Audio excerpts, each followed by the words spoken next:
And what's up, everybody? Welcome to Live on the Av, your only live daily video game news show in the entire world. I'm your host, Chad, and today I'm joined by Jason. We're going to run down all the news you guys might have missed for Wednesday, June 8th, 2016. And we're leading into E3 this week with a ton of leaks, as usual, for every E3 that comes out there. We got a ton of leaks. And yesterday we had Injustice 2 poster leaks, and Ed Boon went out there and started cracking jokes at the GameStop kids for unleashing it. Beautiful. And we get Injustice 2 trailer today, whether it was supposed to happen today or they just said fuck it and like released it. We got it today. They were just like, well, fuck it.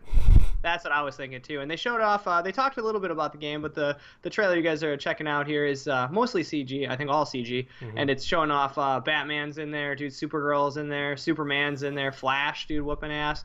But one of the things I want to talk about that you guys might not know about is when you see Batman here at the end, he's kind of got the glowing armor on him a little bit, and you kind of see the shine on there. Well, that's actually one of the new features in Injustice 2 is going to be the customization of your characters, leveling them up, building them up, getting them XP, and kind of making them look the way you want. You'll also see there's at the end, there's a red and black. Is it Batman? Is it the animated? I thought it was Superman, but maybe it is Batman. Yeah, you might be right. Where the armor comes over the top of them. Yeah. You get all sorts of like different outfits, and that's what Ed Boon and the gang over there are talking about. Is like kind of taking these fighters to the next level. Most robust fucking player select screen in the world, dude. New villains, Gorilla Grodd. Finally, I don't get him on my fucking Flash finale, dude, but I get my Gorilla Grodd in Injustice too.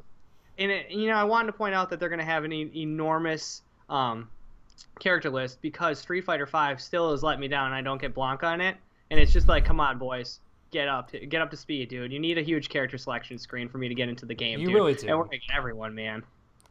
The weird thing about this game is how it's going to have like loot drops, like you're going to get essentially loot boxes for winning matches, and I wonder if this is going to be like super heavy into the microtransaction, like. It's and like if it's all cosmetic, who gives a shit? Like I don't care. If I spend $50 and I get 50 little loot boxes and I can get some awesome armor pieces for Batman, that's cool. I really wonder how the armor is going to come together. It's like get a chest piece, an arm piece, and you could build custom sets. Like it sounds interesting to me.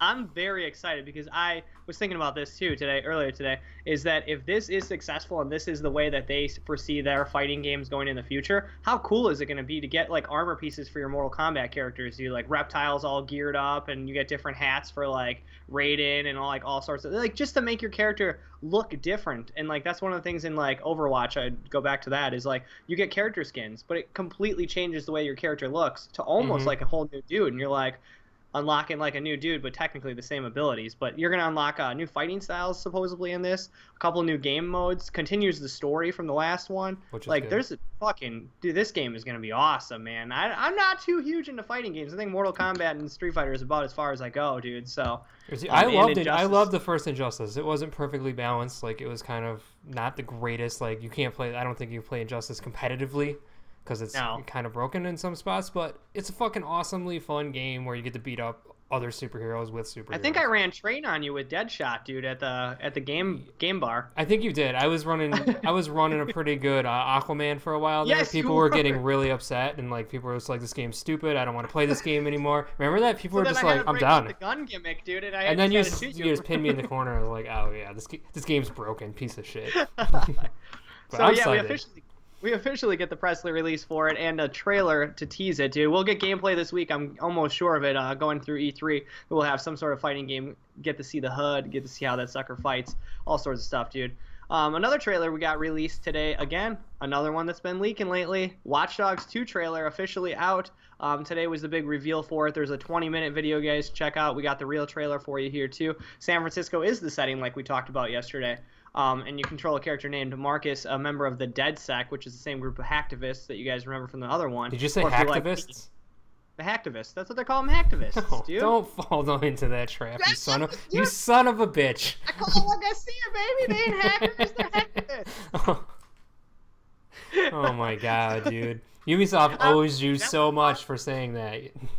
Is that what they call them in the game? Or I don't care what they call them. It's the dumbest thing I've ever heard in my life. And the fact that you said it like it was a real thing is just terrible. You're a terrible person. I am. I can be.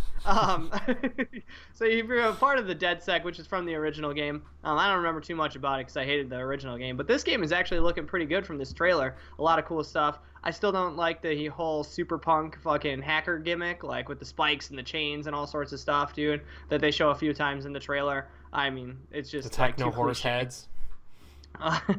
But now this time you can fully hack cars, and in some of the trailers they show you hacking the car and driving. You're hiding behind a wall and some guy's running at you to shoot you. You can hack the car and run him over from behind, and he doesn't like just dodge it right away. You can push someone gets into a car, you can run them off the road with that. Take out helicopters out of the sky, do it with wires and like taking control of them, dropping them as you're running around. So hopefully they fix the control of the car physics as well, because I remember hopping into a car and that was fucking god awful. Yeah, awful. Dude. I also remember hopping into a car in multiplayer and just sitting there while the other hacker tried to run around finding me, and that was pretty hilarious. That was my first multiplayer experience. I just sat in a car for 15 minutes till I won the game. That's pretty much how hacker life goes. That is, dude. We're secluded. It's not as exciting as you think it is, Chad. It's not as crazy as that, dude. Tons more stuff to hack in there, dude. And you're going to go outside a little bit of San Francisco. They said Oakland and Silicon Valley as well. And dude's got a pretty sweet, what was it, a bolio? Bolo? Yeah, yep. Like a good, what is it, cue ball on a rope? I like that. Get behind that kind of weapon. At first I saw it and it was like whipping it around. I was like, that's not that great. But then you see it in action with the stunt people, and they're whipping that sucker around. You're like, oh shit, dude, that could really break someone's fucking face open. So I don't recommend you going. Yeah, getting hit in the face with a cue ball is dangerous. Yeah.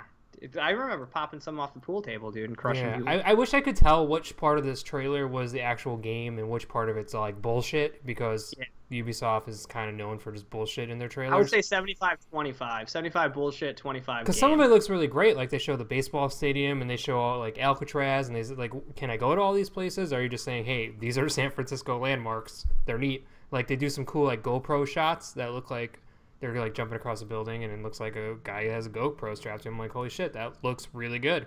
But is that, do I get to do that kind of stuff in the game? I don't know. I'm curious.